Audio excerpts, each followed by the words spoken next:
How you doing, Matt? I'm great. How are you? Good. Last time I spoke to you was at an airport, right? Where was we going? Can you remember? I think we were leaving the Bahamas last year, PCA. Oh, yeah. That was it. It was leaving Bahamas and we bumped into it. It's always good to have a conversation with you. Let's get stuck into this. I'm really looking forward to it. What part of the world did you stumble into, Matt? And how did that world kind of like shape you as you grew older? Not necessarily your parents. We'll talk about that in a little bit, but your community and the world that you grew up in. Yeah, so I grew up in a very small town outside of Pittsburgh, very much a blue collar type of area. My particular town was driven by the steel mill industry. So we had a very booming steel mill in my town as well as the neighboring town that both were closed by the time I had graduated high school. So, yeah, I mean, it was just a very I don't want to say poor, but not well off area, and only got worse as the steel industry declined. Very Rust Beltish. For anybody who's like been to Pittsburgh since, the city's just had a major overhaul. Like, it's becoming a tech city, and a lot of these smaller rural areas are just kind of having all of the poverty pushed out to them. So that's kind of been the way that my community has been shaped since then. What was, would you define yourself as lower class or middle class? Is there a class definition there? So to give you, I guess, a good reference point, growing up, I thought the rich kids were the ones where their families had two cars. Right. So like, there were the kids in school that we were like, they're really well off. And like looking back, I would say that they were like middle class. So yeah, I definitely fell very much in the impoverished side of things. We were well below the poverty line, basically living off of government support, welfare, whatever the case may be. And I think I was relatively, it's hard to say I was the minority, but I would say that like that wasn't the common case. Just the town as a whole, I would say, was like lower middle class to middle class. With status being so important, particularly when we're kids trying to, identify ourselves and stand up amongst a tribe or even join a tribe, how did it feel to be in the minority when it came to wealth? Because I imagine that affects what you wear, the kind of materialistic crap that we don't care about today, but we did back then. Right. How was that as a kid? It was definitely a big struggle, particularly like in early adolescence. So before sports, age 6 to I guess like 12 or 13 ish, something that where you don't really have much identity. You don't really have a clear understanding of like what your friend groups are, and any given day kids are turning on one another and moving on to the next popular person, that kind of stuff. Yeah, it definitely weighed on me, and I wasn't quite old enough yet to understand how bad our situation was by comparison to others. So it was like you knew the bad parts that you didn't want anybody to find out about, and you kind of kept that as well hidden as possible. But it's tough when everybody's getting the new at the time. I remember everybody had Deion Sanders Nike sneakers, and I'm just trying to get by with my Velcro off-brand Kmart kickers. And it's tough. You stick out like a sore thumb, especially my school I graduated with 45 people. So It was very small, and it became very quick that everybody knew everything about one another. Was the battle an internal one with yourself, i.e., I'm ashamed, I'm embarrassed about how I look, or was it an external battle with kids in the playground coming up to you going, "Hey, you tramp," or you've got no money, that type of thing? What were the battlegrounds there?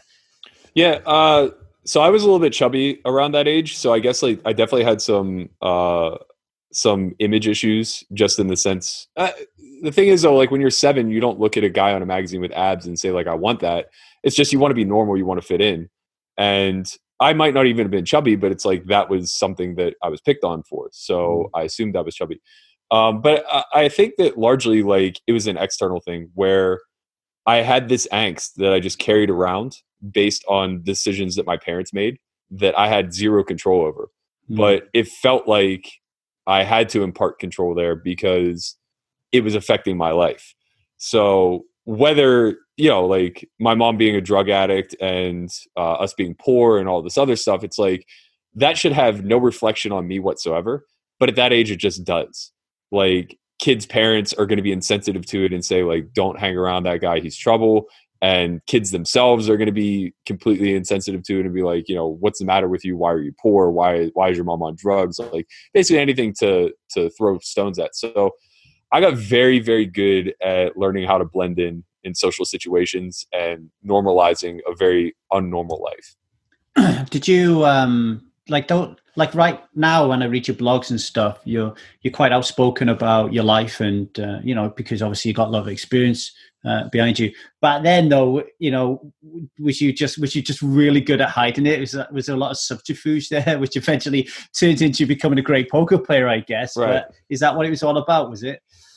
Yeah, I mean, I think a lot of why I'm so open and vulnerable about this kind of stuff now is because I see how ridiculous it was to have to hide for so long. So I just garnered this skill of being able to kind of push it aside and forget that it was even happening and just, attempt to be as completely normal as possible. My best friends in the world had no idea like what was going on at home.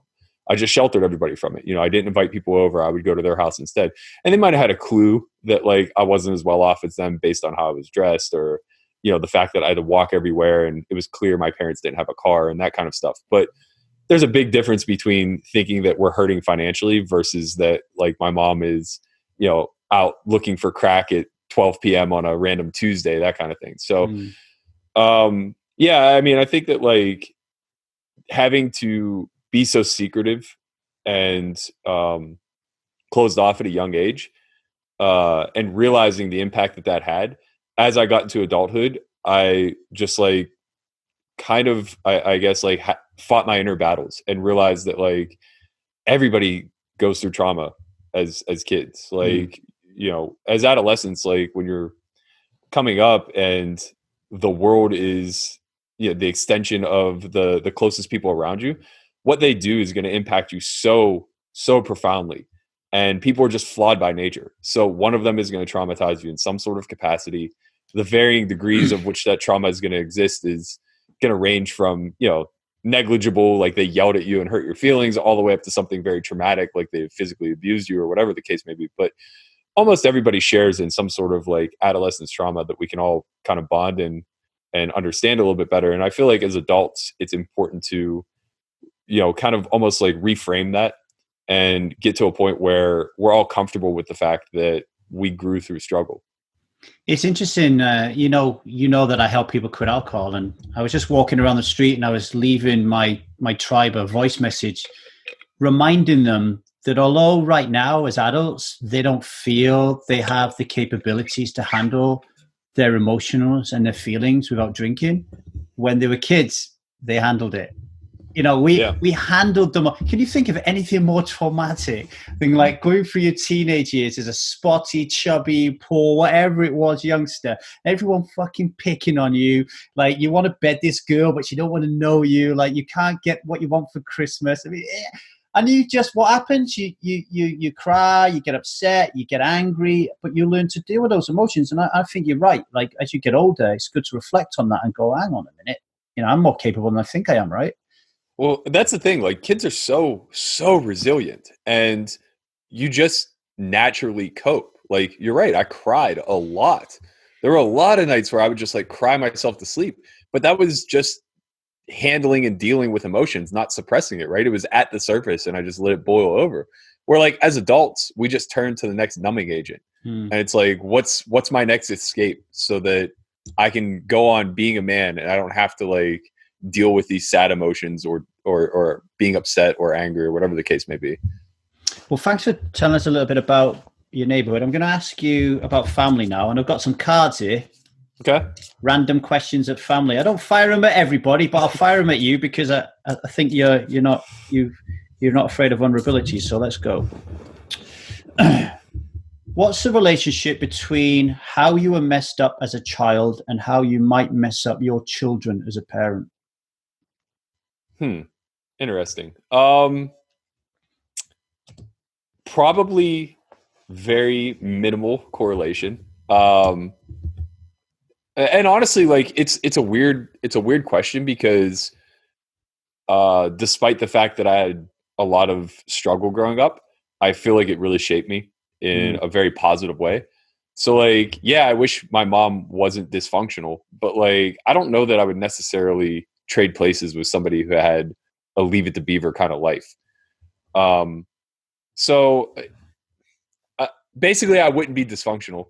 So like, I can't imagine that would be the case, but I have been thinking about this a lot lately. I've been putting a lot of my energy into examining relationships, the people that I keep close to me and everything else, as well as just like, how like we reciprocate love. And I will say that like being forced to be an adult at such a young age where you're accustomed to the people that you love and trust the most hurting you to the highest degree, where you know you have a parent who's stealing from you constantly and the promises aren't worth anything, that kind of stuff, like where that trust is broken down. What I found is that it creates kind of this like hard barrier with being able to show affection. So, you know, I didn't grow up in a household where I wanted to tell my mom that I loved her or that I wanted to hug her or anything like that. She smothered me with affection, but I was pushing it away because I so had to be the adult. You know, it's like I knew that I was going to have to take care of her the next day when she was in a stupor and couldn't get out of bed and all this other stuff. And like the best way to, I guess, like reduce that level of pain every single time it happened is to distance yourself. And I've noticed that in adulthood, I'm super trusting and I'm super like surface level vulnerable. Like I'll tell anybody anything. I trust people with my secrets and whatever the case may be. But when it comes to actually showing affection, it gets a lot more difficult. Right. So I could see myself being that like cold dad who doesn't mean to be, who like doesn't hug his kid enough or doesn't tell me he loves him enough or whatever the case may be. Yeah, it's really interesting. It's really interesting you say that because I often think this about poker players, you know, because like this is such a real rational, logical side of it. And I often think to myself, I wonder what it'd be like as parents, or I wonder what they're like when they're home and, you know, are they able to like fall in love or are they like, well, you know, I need to rationalize this love thing type of thing. And, Yeah. you know, it's interesting. It's hard. I mean, like, especially getting into poker, and then you begin to compartmentalize it even further. So it's like, I've already been good at that throughout adolescence of just being able to shut that part down and say like, okay, let's just power through kind of stuff. And then you get into poker and it's just like, hey, emotion's not going to serve you very well. So you compartmentalize even further. And it's like that becomes a tall ask now whenever you're just supposed to naturally feel certain things for certain people because they fulfill a relationship in your life. Well, obviously we're all very different, but I grew up with a similar kind of tough love background, you know, and I think what I did when I got into a relationship, like my first wife, for example, I was really mindful of it. So I was trying too much effort to put in too much. But when my kids came along, something just happened. You just look at them and it's just like, wow, okay, I know what love is right now. I know what love is. The other thing that is really beautiful about it, Matt, is it gives you great empathy for your parents. Your parents' fuck ups. Yeah, which I actually, in a weird way, already have. But maybe it's almost more sympathy in the sense that, like, as an adult, I can understand what took them down the paths they went down and why they made the choices they did. But there's no part of me at 38 that like longs for their love, and like I don't sit here and reminisce and go like, oh, I finally do love them. You know what I mean? It's an afterthought to me. That what you say there, like when you get to 38 and you don't long for their love, suddenly springs up in my mind that when we face adversity when we're younger, that brings with it so many benefits, also so many challenges. And I imagine when you're raised with, you know, with a silver spoon in your mouth, same thing. So many benefits, so many adversities. Life is just amazing. Now, as you were growing up, there was so much happened that I want to cover. So I'm just going to fire at you in one big blob, and then you can tell us a little bit of a story, right? So your parents got divorced when you was really young. I'm always interested in the fallout of divorce, maybe because I got divorced and, I always feel supremely guilty and not shame anymore, but guilt around my boy and how it affected him. She got divorced when he was very young. So I'm always interested in how that affects you both positively and negatively as you grow up, particularly growing up into a teenager and then as an adult, I'm also interested in how moving around affected you. And what was it also like when a new man comes into the life, when I assume you take the position as the man in the house at a very young age, and then this other dude comes in. So I threw a lot of you there, but if you could just tell us a little bit of a story around that, would be great. Yeah, I think it all correlates really well. So for the divorce thing, it was a welcoming blessing. My mom was just in a very abusive relationship, and they were going to kill each other if they continued to stay married. So like, I think everybody was relieved whenever that finally came to pass. And I was still young. I was only 5 years old, but it essentially like removed my dad for the most part from my life. He's just a brilliant man. He's wildly intelligent, but that's kind of where I guess like a lot of his offerings ended. We just had almost no similar interests. He wasn't into sports. He wasn't into competition or anything along those lines. So I've loved my granddad from the day I met him, and he was always the, I guess like man or the adult figure that I gravitated towards the most. So there wasn't like a big hole to fill there. What it did do though was impact us tremendously financially. So the second they became divorced, we immediately became impoverished. And then on top of that, now my mother has mental health issues. She's starting with pain pills and drinking at this point, and that just all spirals down. As far as moving around, that was probably the most impactful thing. For whatever reason, maybe just because I grew up in a small town, and maybe because I didn't have that family life, friends have always just meant the world to me. And part of that is probably because I had a hard time making them at this stage, like through the divorce, through the moves and stuff like that. So I had a couple core friends that I developed in kindergarten, first grade, second grade, and then I was immediately forced to move. And we were in a different school district for a year.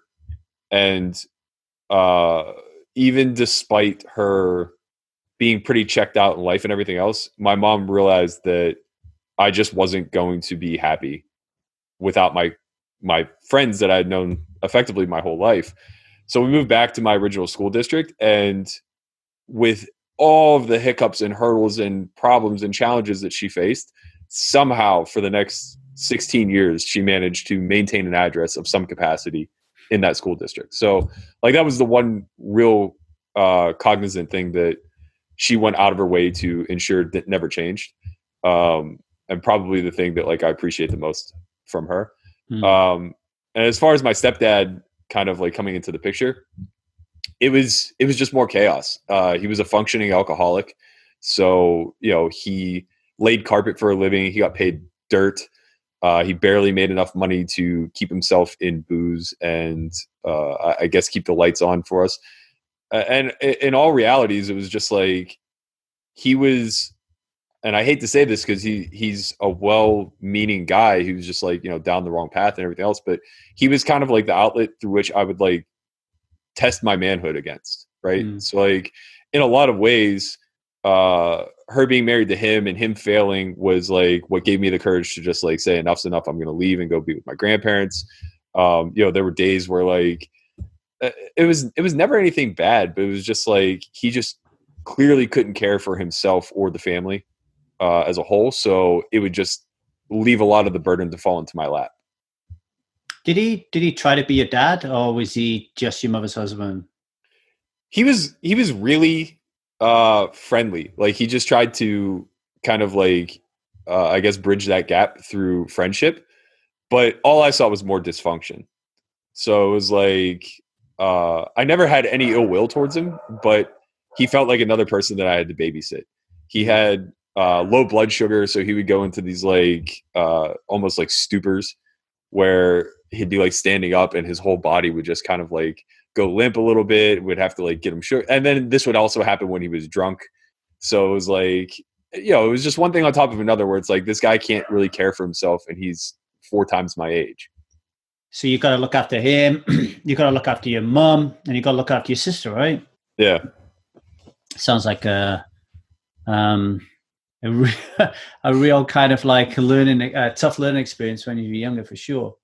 The weird thing that I think back on that I'm not sure what's normal is I probably started getting left home alone by the age of like 6 or 7 with like my sister in my care. And at the time it didn't feel like that big of a deal. But I think about like the idea of leaving a 7-year-old home alone, and it just seems like really dangerous. I say the same to Liza, my wife, like one of the things that I always remember as a kid, I had 3 sisters, all younger than me. My mum and dad would always go to the pub religiously on a Sunday. So they would leave me instructions to make the dinner. And that was from like 7, 8 years of age, like, having to make the dinner for everybody when they come home, and the disaster if I burned the potatoes because I was watching the football or something. Right, right. But now I look at Zia, my 3-year-old, and I find myself putting her socks on, pulling her knickers down, pulling her knickers up when she goes to the toilet, wiping her ass, and I'm thinking, what the fuck am I doing? Like, my mum would have just get on with it. So I think it's a really interesting juxtaposition about how maybe when, how our childhood, and this is why I'm asking you so much about it, affects us like when we get older, Yeah, I almost think that like the ideal approach is to recognize that everybody is, like I said, everybody's going to incur some sort of trauma, and to almost like try to control it as best you can. So, as a parent, like making them being more self-sufficient, despite the fact that it might be a little bit of micro trauma to them, is probably a really good thing. I agree wholeheartedly. I'm trying my best to do it. Matt. I struggle every now and then, but I do try my best. Yeah. How did it feel to leave? Because reading your blog, your sister stayed with you. So you left everybody, right? And went to live with your grandparents. What emotions come out for you for that? Not just then, because you might not even remember, but now, how do you feel about it now looking back? I actually remember vividly. It was a very clear event that occurred. At the time, it was just like sheer and utter fear and panic, because what happened was I was home alone. I think I was like 14. My sister was there as well. She wasn't, come to think of it. I'm not sure if she was already staying at my grandma's or if she was at a friend's house or whatever the case may be. But at 2 a.m., I got a knock on the door. It was my landlady saying my granddad was on his way. I had to go. Something happened. Come to find out, my mother was arrested for solicitation. And at that point, it was just like, okay, I'm done. I can't. I'm running out of ways to keep covering up this like life that I don't want people to find out about. And once I decided like, okay, that's it. Like, I'm going to move to Pap and Graham's, and we'll figure the rest out. Like, it wasn't going to be that big of a challenge. It was going to be hard on them because they were going to have to drive me to school every day. And it was going to be extra responsibility that, they didn't necessarily sign up for. But the real concern for me was just like, okay, how do we keep this from becoming public knowledge? So like, I remember being at the police station, begging them not to release it to the press. And they said the best that they could do was not use her maiden name. And they used her new married name instead. So nobody really ever found out about it, at least not to my knowledge, which was great. But there was just like this week or two of sheer and utter horror where I'm just like waiting for the other shoe to drop and find out, like have people find out like everything that my mother's been getting into for all these years. And somehow that's going to reflect on me. But I'd built up a lot of cachet at that point. I was an athlete. I was top 10 in my class. I was, relatively popular, all things considered. And my grandparents, they didn't have a lot of means to an end, but like my grandma particularly, she kind of understood what it meant to blend in, I guess. And we would go to Value City, which is like similar to like a Marshall's, where they get so funny. It's called Value City. It could have been called Value Town. No, yeah. So like, they have clothes that are like 3-4 years old, but they're name brand and they're super discounted. So like, we would do what we could to make myself blend in. I like that, Value City. How how did you manage to become an athlete and top? When you say top 10 in school, I assume you mean academically, not just Yeah. physically. Yeah. How do you manage that in with in a family system where nobody? It seems like nobody's really got the time to pay you any attention. Well, I guess I would like actually give a lot of credit to my mom in that regard. Is I was just super self-sufficient. I never needed to be told to do my homework. I never needed to be told how to manage responsibilities. I kind of just had a sense of it. And yeah, like you mentioned, like I grew up making dinner and doing the dishes, and I hated filth, and like we lived in filth if I didn't do something about it. So like I can remember times we didn't have a vacuum cleaner, and I was just going through the house with like a ruler and a piece of paper and just like scraping up crumbs and stuff off the ground. So it was my little sense of controlling a chaotic environment, I think. And I was just lucky, like academics came very naturally to me, so I didn't have to put that much effort in. And I just loved the idea of being an athlete. Like I was obsessed with it. So I poured myself into it, and I put 90% of my effort into just trying to be, at least the top athlete in my school, which I don't even know that I really ever achieved that goal, but it was something fun to strive for. I just, as you were talking then about cleaning a floor with a ruler, I was thinking to myself, yeah, but why homework? And then when you said you were naturally talented, I was like, oh, okay. He probably never did any homework. He just was Right. naturally talented. I've got a question for you, Matt, and it's leaping forward a little bit, maybe. At what point did you realize that your natural ability had reached its peak? Like that, if you didn't put your finger out your ass, people, you could suddenly you see people surpassing you. Mm-hmm. When was it, and what was it that they were surpassing you at? It was probably sophomore. No, I think it was probably freshman year of college. And the reason why I choose that instead of sophomore is for athletics, not necessarily academics. But I went to a very difficult academic school initially, Allegheny College in Pennsylvania, and they're Division III. So I knew I could get on the baseball team. I got on. Everything went what I thought was pretty well, though I struggled.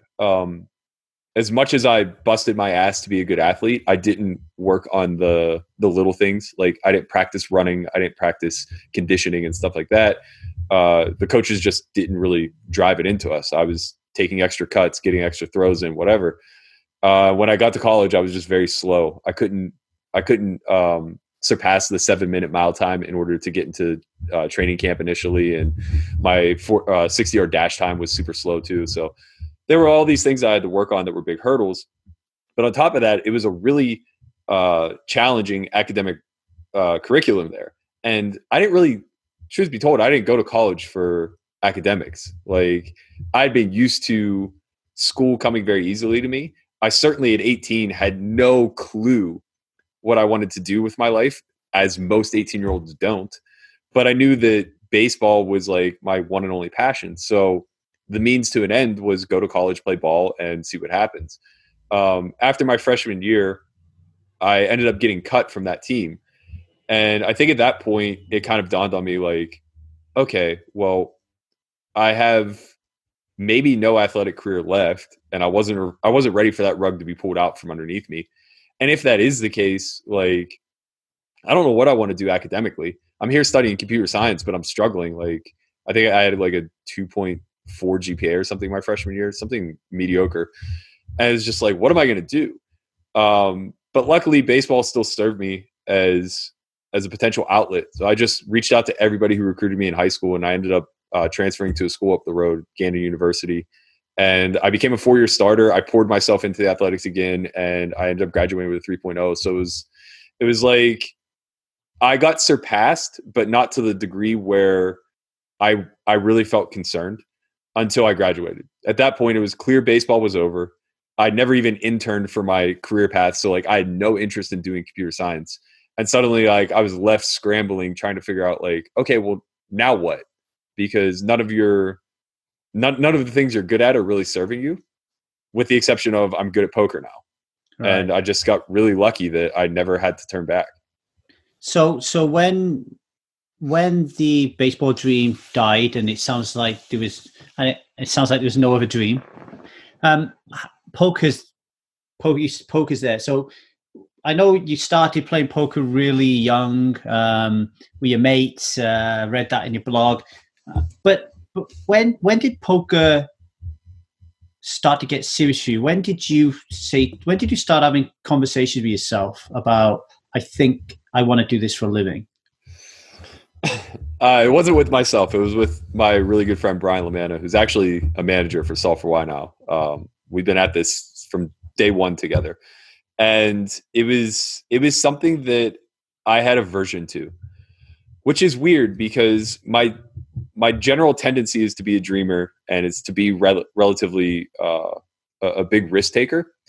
But with poker, because money was involved and I never had any, it was difficult for me to get over the money factor.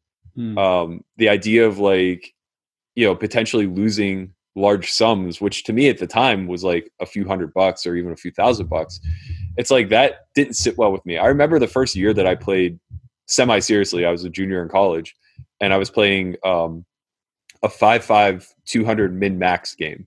So it was just a 40 big blind buy-in game. And I can remember like the first couple of times I played, I won like $800 and it just felt like I hit the lottery. And then I can remember the first time I lost $800. I honestly was so distraught. I wanted to ask people for my money back.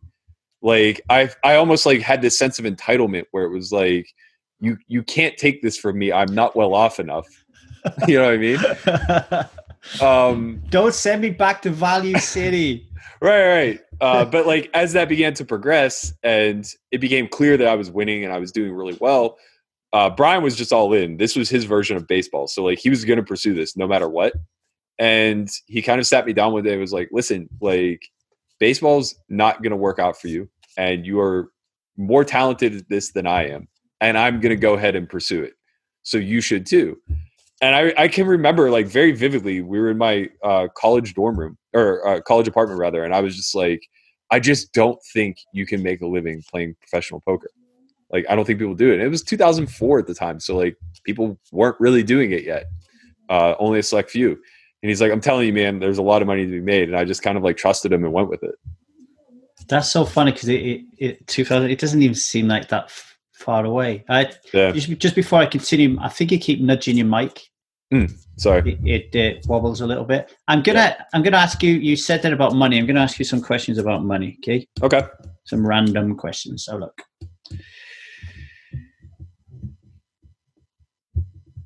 Oh, okay. I think I know the answer to this one. What significant economic help might you receive on the death of your parents? Say that again. What significant economic help might you receive on the death of your parents? Oh, zero. I was thinking that. Yeah. What would you fix in your life with infinite money? This might be a cop-out, but I probably wouldn't fix much in my own life. I'm pretty financially independent as is. But I do have, I was actually just having this conversation yesterday. Like, I don't have this innate desire to want to be a billionaire for the sake of needing lavish things or wanting to live a lavish life. But I do have this, I guess, drive to accrue as much wealth as I possibly can because I think I can do good with it. And I've come to realize in adulthood that it's very difficult to do good without some sort of financial backing. And the way the conversation presented yesterday was I kept repeating saying like, I'm just the worst when it comes to accruing wealth. Like I'm destined to die broke because I'm the type of person who wants to do as much good as possible with whatever means I have available. And that's just not the path to growing wealth. So it's like, if you have $1 million, your next goal should be to make it 10 and then to make it 50 and then to make it 100. And instead it's like, well, I got to $1 million. That's more money than I'll need to sustain myself. So let me see what other types of good I can do. I'll take care of my sister now and my nephew. And, maybe I'll invest in like some sort of outreach program or this other thing that I'm trying to pursue, or I'm going to start a business or, whatever. It's like I want to take care of my inner circle and then move out to my outer circle. And what I began to realize as I was having that conversation was just like, that's just a great way to perpetually set yourself back to starting at zero over and over and over again. So have you got any mentors in that regard that you talk to or you're thinking of hiring to kind of help you through that? Not particularly. No, I don't know. I guess I'm a trial by fire kind of person where it's like, it's not that I've never had people who looked out for me or who were like, trying to guide me in some sort of way, but I've mostly shaped my own opinions or have gotten there through like research or learning through experience or whatever the case may be. And it's not that I would be resistant to somebody showing me a better way. It's more so that that person would have to be pretty patient. Right. Because I would challenge a lot. And, you know, it's one of these things where it's like, I'm aware of what my cycles are. And I'm aware of like what it would take to break them. I'm just not necessarily committed to the idea that that's something I want to do in the short term. Being somebody who had very little financially when you were growing up, and then getting into poker and having those kind of roadblocks around money, and like you said, losing $800 and wanting it back. How has that progressed throughout your life? How did you learn to deal with it? Because you obviously still play, or do you still battle those demons every day? I have gone too far the other way. I have such an absurd detachment, probably because, and this is going to sound dismissive or reductive, I guess, but because the money's been so easy, I've completely detached it where it's like, it's almost just digits on a screen. So it's like, hey, you just lost 25% of your net worth doing some risky thing. It's like, yeah, okay, I'll get it back. And I just always trust that process. And the reason why I say that's reductive or dismissive is because it hasn't been easy. There's been tremendous struggle throughout it. It's just when you're on the right side of things, it feels like there's no struggle you can't overcome. When you're actually in the shit, it just feels like the world's ending and like you're never going to make another cent again.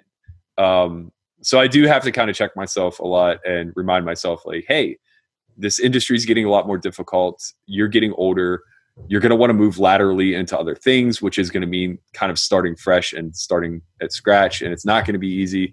So like, give yourself some security, give yourself some backing. And I mean, it's just hard whenever for 17 plus years, you're just totally self-sufficient playing a game and just outmaneuvering people. I imagine the self-sufficiency that you had in childhood really helped you to go into the career of being a poker player, because you have to be self-sufficient. But then when you're going broke and then earning lots of money, going broke, earning lots of money, or not going broke, but, you know, dipping up and down, the way that I see poker at the moment, and I'm not privy to everybody's private lives, obviously, so this is just a perception, is that it would be vitally important to be around a network of people that if you did go broke, someone's going to pick you up and help you out. So have you got that? Have you always had that? How have you been when it comes to receiving charity off other people, given your independent being? I'm the worst, the absolute worst at this. I suck at accepting help. I suck at accepting any sort of handout for sure. But I'm even bad at setting myself up into a position to lean on something like that. So I've been very fortunate along the way where there have been very select few people that took interest in me, saw a lot of potential, invested, and we did well on the back end of it. So when I do find myself at rock bottom, I seem to always have this random angel who just shows up and picks me up. But I've never really had a strong network. I've made it a point to not go out of my way to befriend the entire poker community. That's just never been really my path. I've always seen this as like a very individual one. And, you know, I kind of regret that to some regard. I think that like there's a pretty big misconception of what I am as a person and like what I stand for.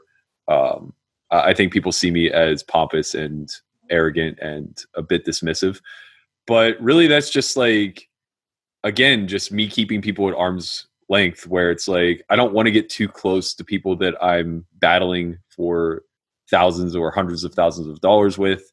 It just all goes back to, I guess, like my initial relationship with money, and also my initial relationship with just like people as a whole.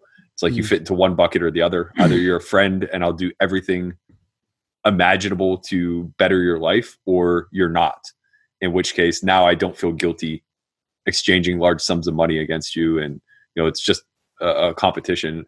I just that's something that I could never really blur the lines of. I struggle to play poker for fun with friends. It's just that's just not the way I am. Like I grew up an athlete. Everything is competition, and like there's pain in competition. It's emotional. It's meant to be hurtful when you lose. And I don't want to put friends through that. And I certainly don't want them to put me through that. So yeah, I mean, I've definitely have backed myself into many corners, and I'm sure I'll back myself into many more.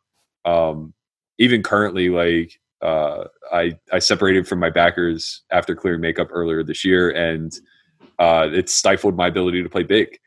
And I just, I knew that was a potential thing that could happen. And you just live with it and try to solve the problem moving forward. There's this guy, he's okay at poker. He's called Phil Galfond, and he's founded an amazing online poker room called Run It Once Poker that's so cool that people like the Fonz plays there. That's how cool it is, right? And as Phil Galfond streams a lot, you can also find yourself sitting next to him across all buying levels. So if you want to get in on the action and have a little footer with Phil, then head over to once.run/hero play today to pick up a 100% welcome bonus up to a ceiling of €600.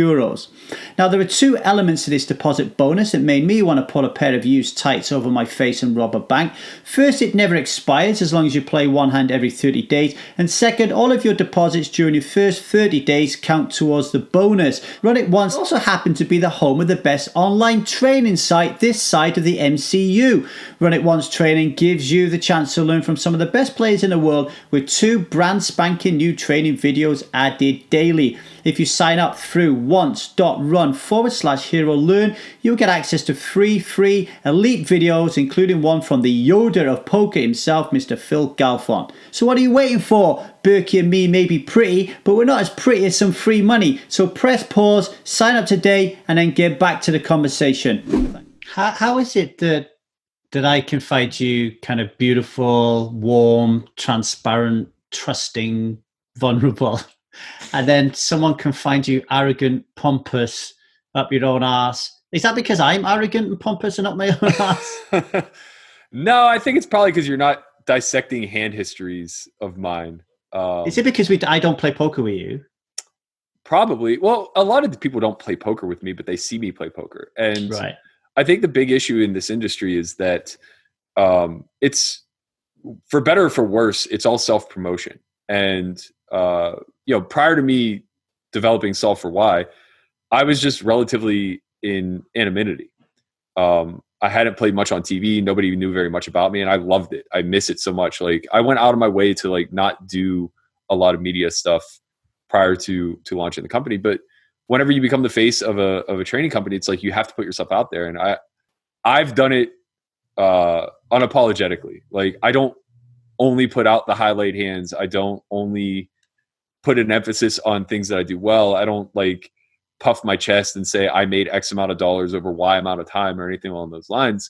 I kind of leave it all out there for everybody to judge. And because of that, like, it brings a ton of scrutiny. It's like, I'm always on the edges. I'm always operating in the margin. So like, I'm going to misstep a lot.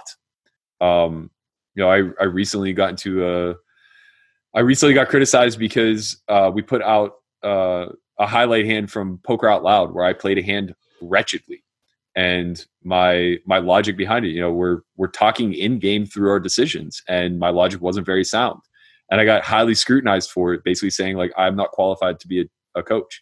It's like, well, okay, you're right. The hand's bad. It's a punt, but that seems a little bit of an extreme leap to take one exact point out of context, out of game flow, out of everything else, and just say like, based on this one thing that happened a long time ago, I don't think that you know anything about poker.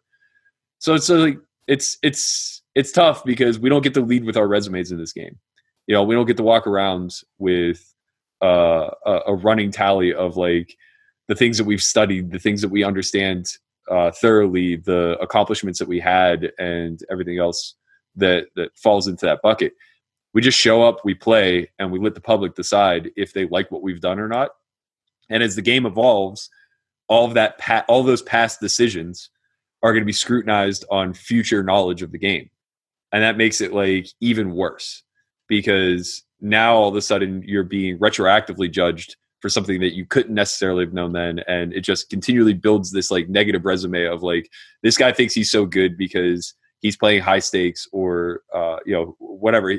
It basically like presents this idea of like, he just showed up, somebody gave him a bunch of money, and he's gotten really lucky. And, nobody pays attention to the 15 years where we were operating in the dark with no real knowledge of what equilibrium even looked like.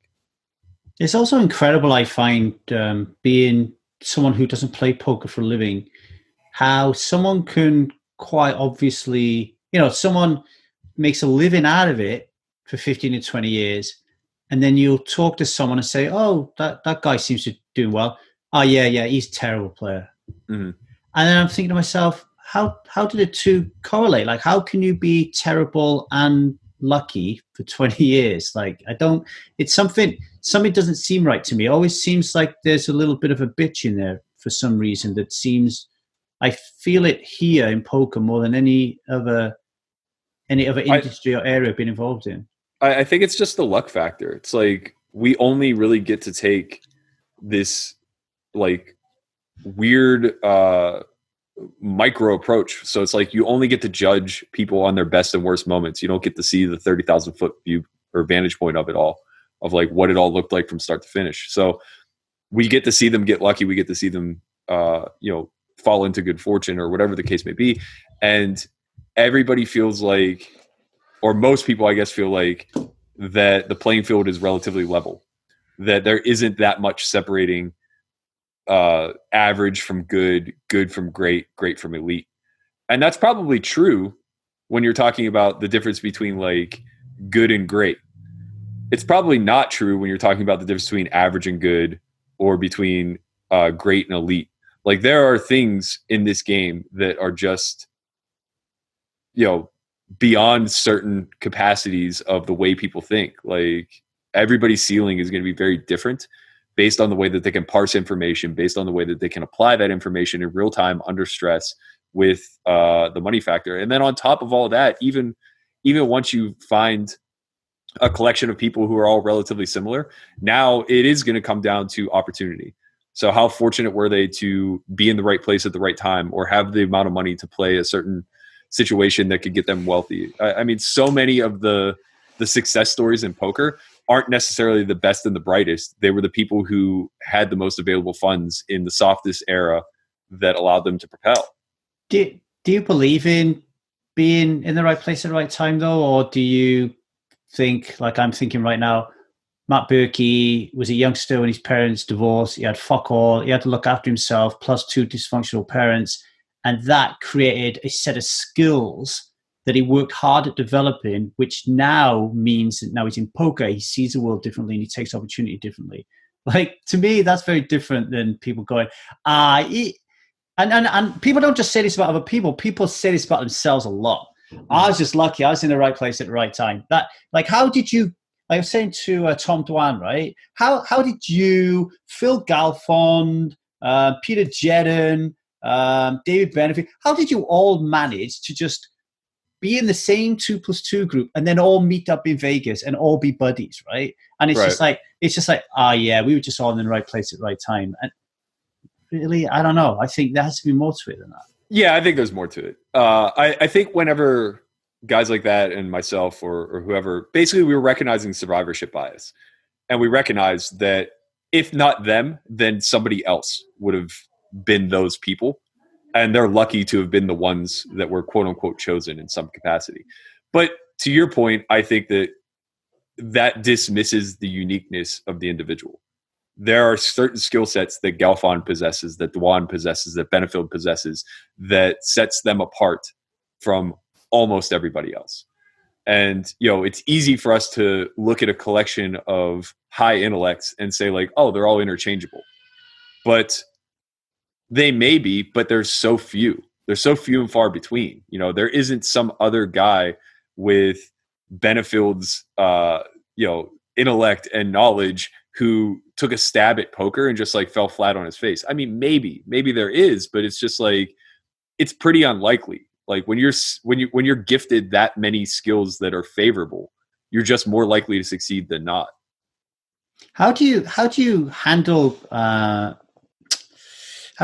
criticism then? Because as you were younger, you said you were on the dark side of it, so to speak, because you was an easy target for a few different reasons. Mm-hmm. I know for me, for example, when I was in a similar spot when I was a kid, I didn't carry that into adulthood very well. If I put this video out and someone says, who is the dick who looks like Hitler asking all those stupid fucking questions? Why didn't he ask him any poker questions? It hurts me like fuck, right? I can't help it. Like, how do you feel when people are criticizing you on social media and the likes? It definitely still stings. I'd be lying if I said that like I didn't have any sort of emotional response to it whatsoever. Nobody wants to be spoken poorly about. But I try to really embrace it as best I can. And I try to do my best to not be defensive. So essentially, like when I see criticism, my immediate response is probably some sort of emotional reaction. And then post that response, I immediately try to like see if I need to take ownership of the criticism. So like, how much validity is there in what's being said? Because often what's happening is it's the adjectives they're using that create the emotional response, not the actual criticism itself, right?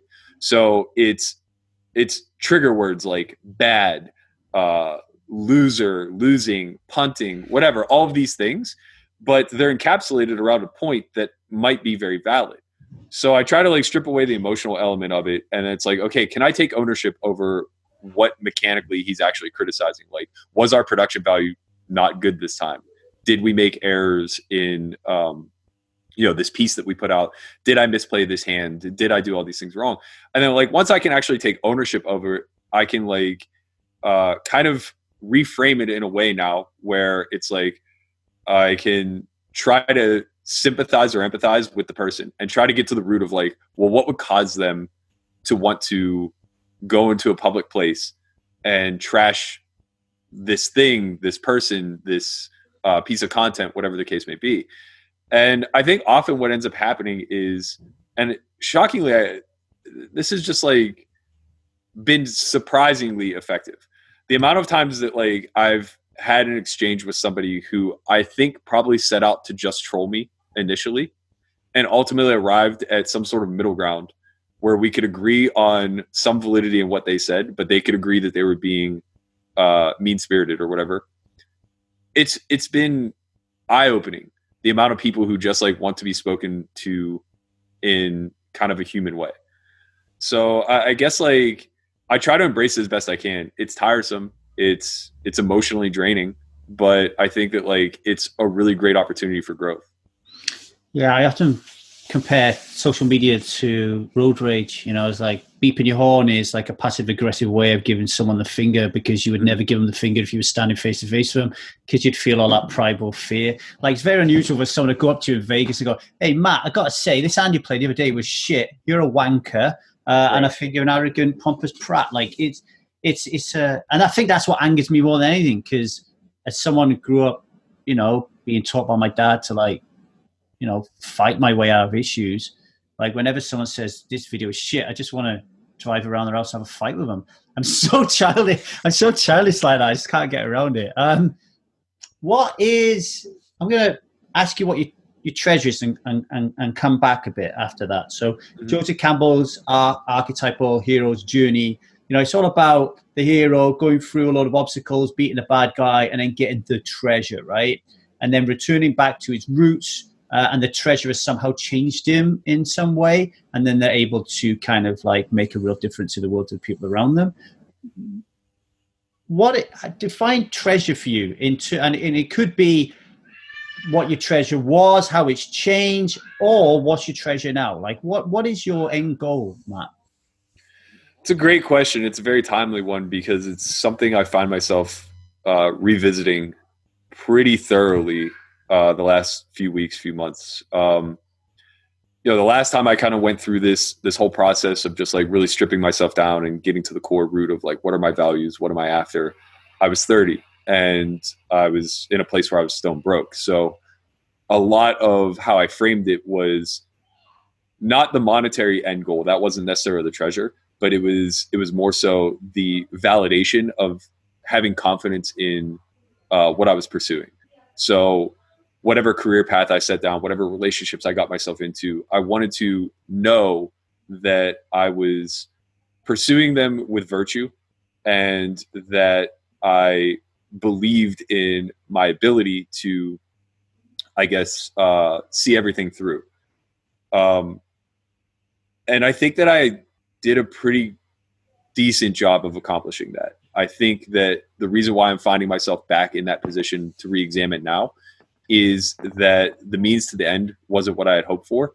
And there's been a great dilution process as far as like pursuing everything virtuously and, allocating the proper presence and attention to career, to relationships, to family, to all of these different things. So I think that I just keep circling back to the ultimate like end goal and quote unquote treasure would just be essentially to create, and I'm going to use a word that I don't like and may not even fit here, but essentially to create some sort of legacy where when thought about or spoken about by the people who are closest to me, it was just overflowing with, a reflection of like who I wanted to be and like the virtues that I want to pursue.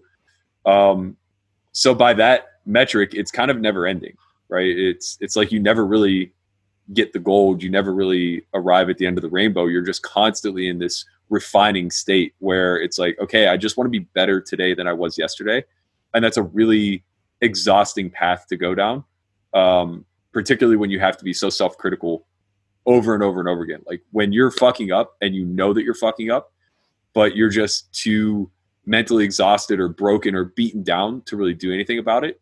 That spiral is like the antithesis of the treasure, I guess. Like that's a mini rock bottom. And as you pile more on your plate, as you start a business, as you start playing higher stakes, as you consider families or starting a family or getting into a serious relationship, and all of these things start to crowd your plate, it becomes very difficult to figure out where you're going to find the energy and the time and the commitment to each of them. So I'm still struggling a lot with that, I think. I imagine I still will for quite some time. I imagine it's a never-ending process. But I guess that like there's no simple answer to the question, but really it is just a pursuit of trying to be the most optimal version of what I can be.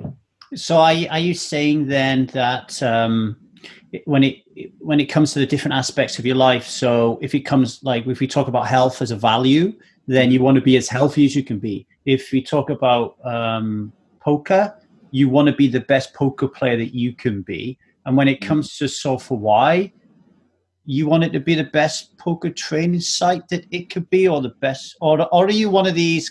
I want to be the best player in the world. I want my training site to be the best in the world. Like, where are you on that kind of score?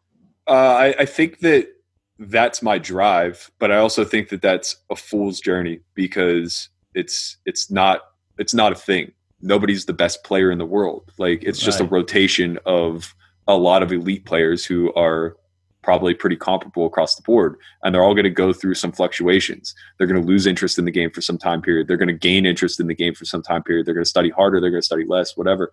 There's going to be emotional things that impact them. There's going to be physical or monetary things that impact them. So this isn't some measurable game where we can just say like top to bottom, give me a rating, and somebody's a 99 and then somebody's a 98. We just progressively go through. It's not chess. There's no quantifiables that way. It's too complex. But I want to be in rare air. Yeah. I want to be considered one of the best to have played. And that's difficult to juggle whenever you're also trying to build a business that I don't want to say that I want to be the best training site in the world. What I want to say is that I want a business that will I guess, grow beyond poker, supersede poker. I want to be able to say that this was the community where I got my start, and this was the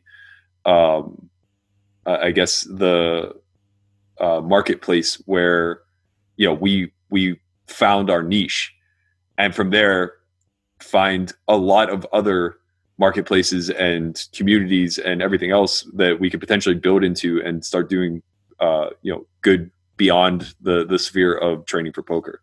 So how does the work you're doing for Solve4Why, how does that then change into something different than poker?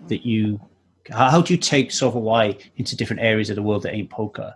Yeah, it's difficult because essentially it's all framed around problem solving. And that's the good thing, because problems exist everywhere. And I think that largely we approach them very wrong. Just human nature is to look for simple solutions to complex problems, and that's just very rarely how it works. So I think that there's a lot there.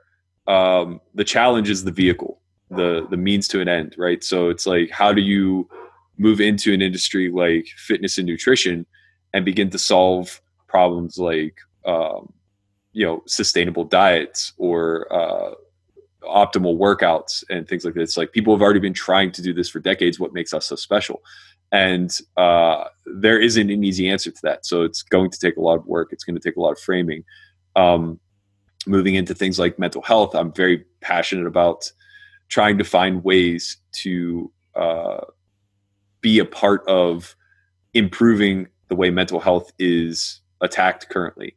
But that's not necessarily my background. So it's like, I'm coming from a problem solving standpoint, not from a psychological standpoint. And all of these things make it so that we're going to have to find like-minded people in all of these other industries that are experts that we can partner with and kind of collaborate with. And I think that that's ultimately the end game, but it's challenging. What I've noticed is a huge help to this has been my ability to speak publicly. So I've done a few keynote speeches over the past year, and those have opened a lot of doors.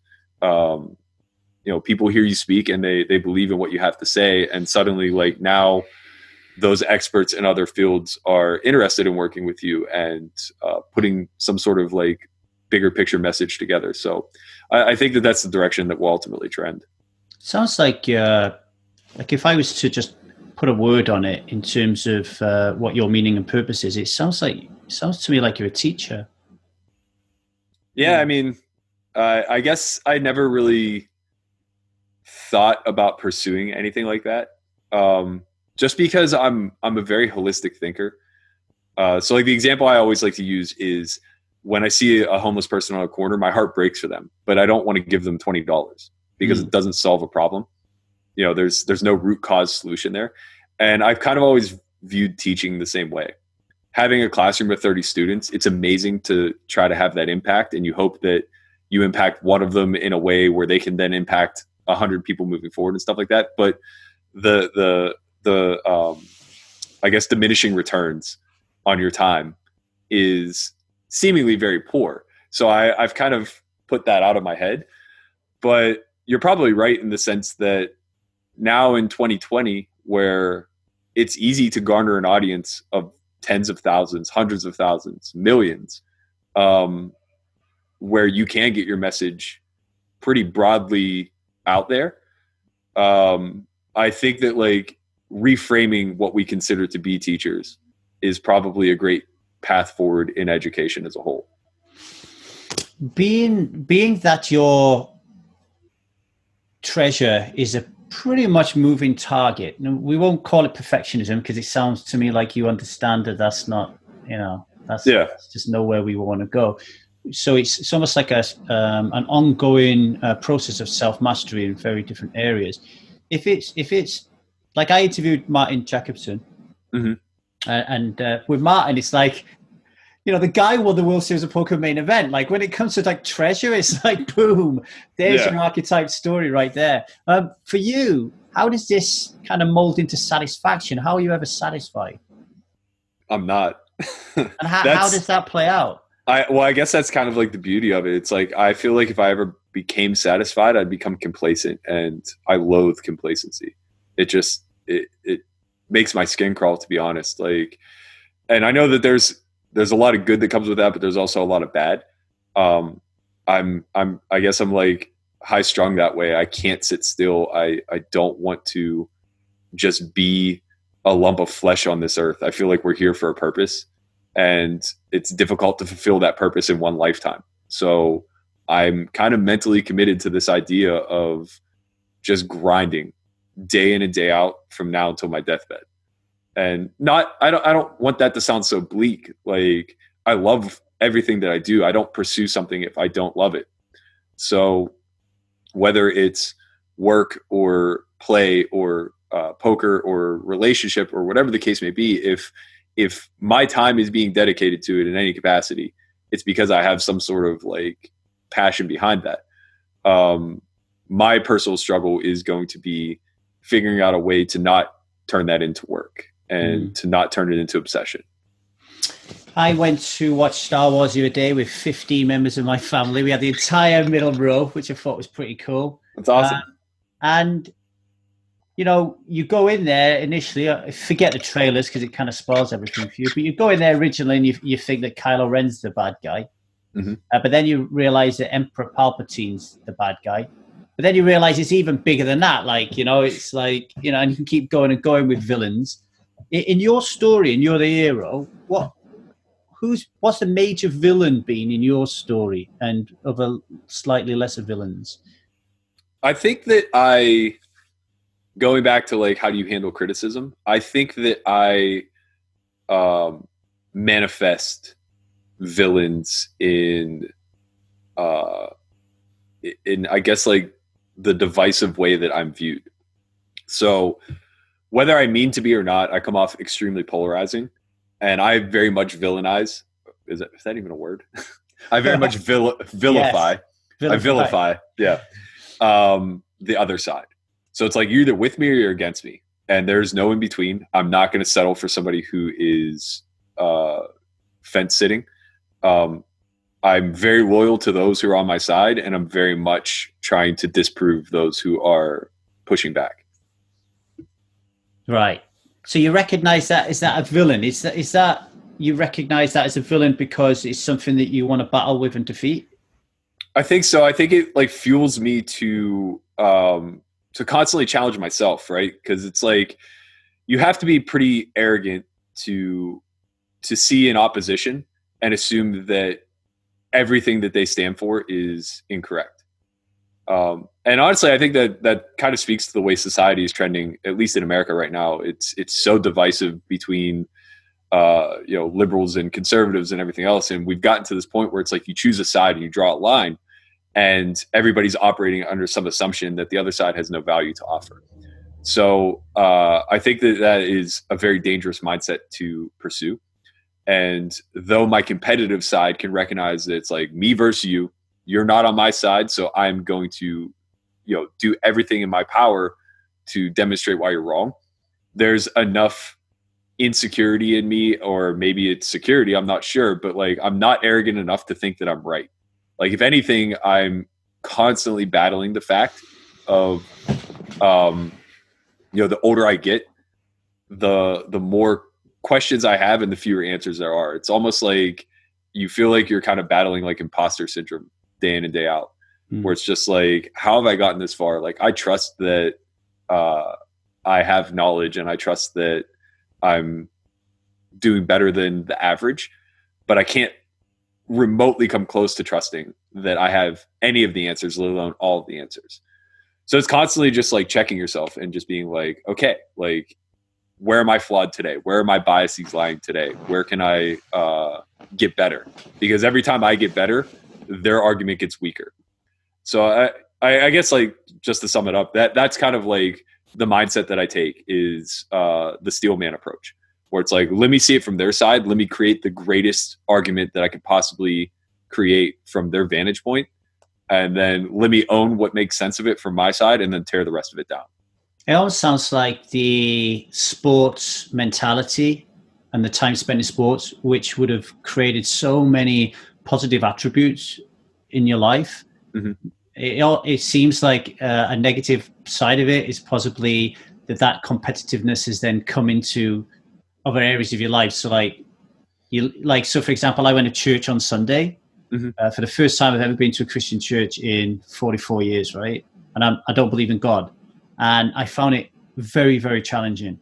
And I just wanted to stand up and I wanted to just ask, not tell this guy he's wrong, but just ask him so many questions. But I couldn't because I knew it would belittle him. Everyone would have kicked off, But then afterwards, I'm thinking to myself, wow, like my competitiveness in there wants me to prove that I'm right and that there's no way that there's a God. There's no way it's stupid to read a Bible, et cetera, et cetera. But that's not going to get me anywhere, right? Like I need to be able to say to myself, what is it that he's getting out of it? Like, what can I learn from this situation? It's almost like you're talking about that in a way. Like if you took your sports mentality into does God exist or not, it could get bloody, right? Yeah. Yeah, I think that's very true. I actually think that's probably the difference between 28-year-old me and 38-year-old me is that I would have had that hubris at 28 to just believe, like have so much confidence in what I felt I know. Just because I had so many advantages working my way. It's like I was lucky that academics came easy to me. So like I problem solve better than most and I'm able to do things easier and I was well read and all of that like equated to like I'm further along at 28 than most other 28-year-olds are. So like if they present a point, they're probably wrong. But now at 38, it's just like there's no black and white in my world. Like I just don't view the world that way. And even things that I fundamentally disagree with, I almost always will understand that they were spurned out of some sort of value. It's rare that there wasn't like some value takeaway in the creation of an idea. Now, how much validity there is beyond that little piece of value, maybe it's very little. And we can discuss that. And hopefully you can change some minds along the way. But the best way to change somebody's mind is to acknowledge what's valuable about their vantage point to begin with.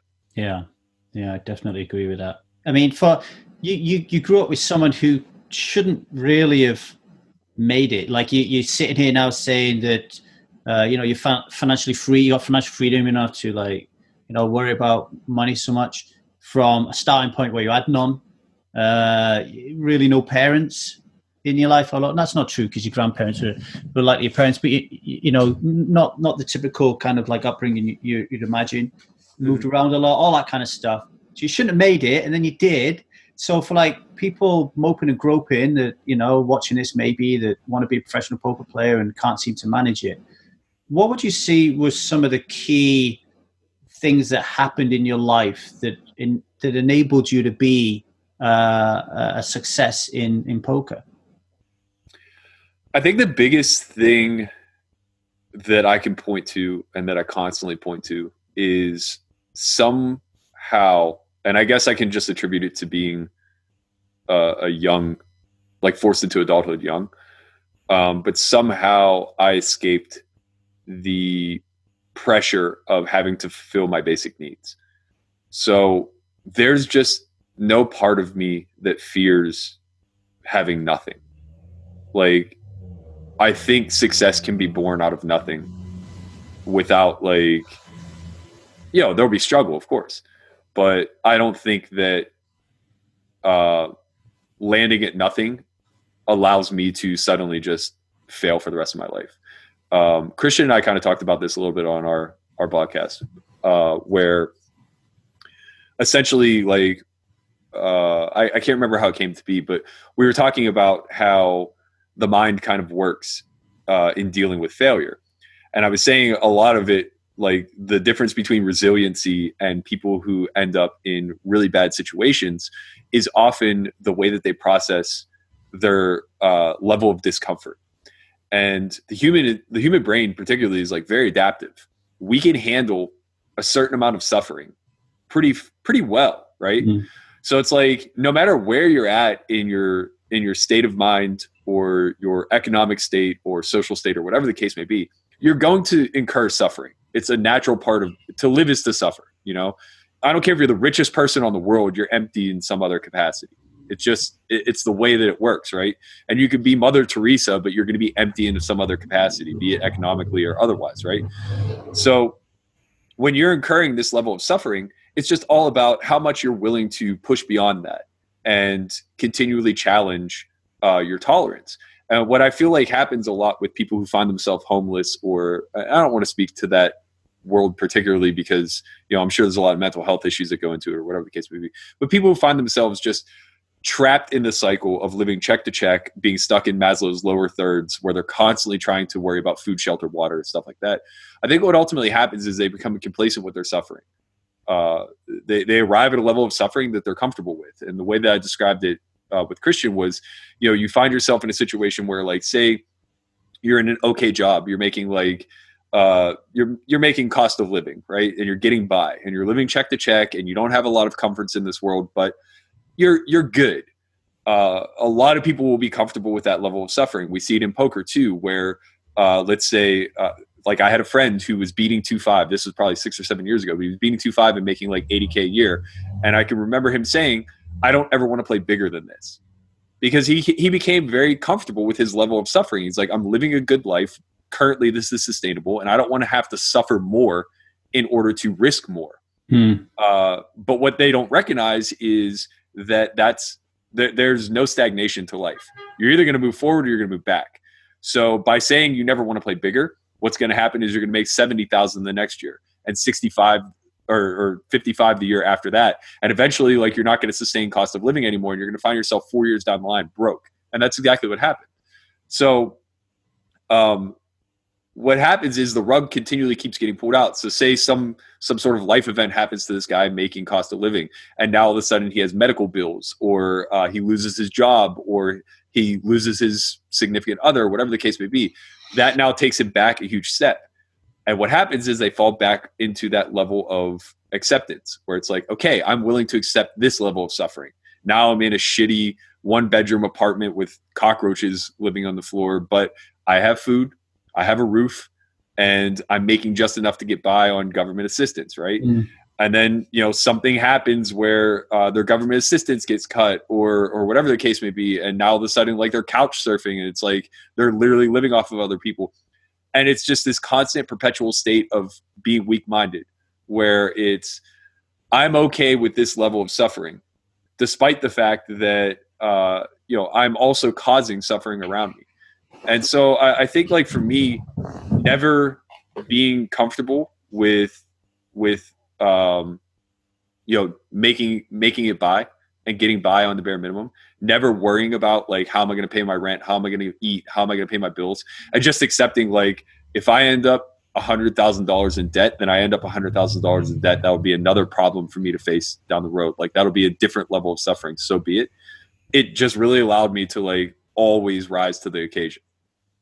It's you encapsulated perfectly there Carol Dweck's book Mindset. You know, so you're talking about your growth mindset versus your friend 7 years ago's fixed mindset. Because you can have a fixed mindset even if you're super successful. Like Carol talks in her book about John McEnroe, you know, being the ultimate in fixed mindset, like blames everybody for everything that's going on around him. He's really comfortable where he is, wants to be the big guy, that kind of stuff. It's a lot more complicated than that, but yeah, as soon as you started talking, I thought to myself, yeah, Matt's definitely, as a lot of poker players are, there's definitely got a growth mindset. This isn't, failure's a good thing. It just means I can learn from it. I'm never going to give up. I can be down, but I know how to make $1 million. If I lose it, I can make it again. Like that kind of attitude. When you first stumble across it from outside the poker world, you can think, wow, this is so arrogant. But then as you kind of learn more about it and you learn, hang on, this person's not arrogant at all, you realize it's a really strong mindset issue. So if you're listening to this, folks, growth mindset, it's really is the best, you know. And one last question I want to ask you before I let you go. I know you are very self-sustainable, but who have been the mentors that have led you to this point in life? It doesn't have to be just poker, but who have been the mentors that led you to this point? I would say most of them like probably came relatively young. My granddad was a massive, massive influence in my life. My grandmother as well. And then just like, I kind of just had a great community growing up. So I don't think everybody was privy to all of what was going on, but I think they knew enough. So, you know, just growing up, like all of my close friends, their family was my family. You know, it's like I didn't have two direct parents really in my life at all, but I had two grandparents who loved me dearly. And then I had like another set of like 8 to 10 parents that just lorded over me, like, you know, kind of like, I guess like a tribal sense where the community raises the child type of thing. So I was really fortunate that way. A lot of teachers took interest in me throughout the path, coaches, things along those lines. But to be quite honest, like as I got into adulthood, it's really just been like me and my friends. I've had a lot of help along the way for sure, but I'm also very resistant to it. So I haven't really ever had that let me take you under my wing kind of person. If anything, I don't really operate that well in that regards. Like I'm all about value exchange.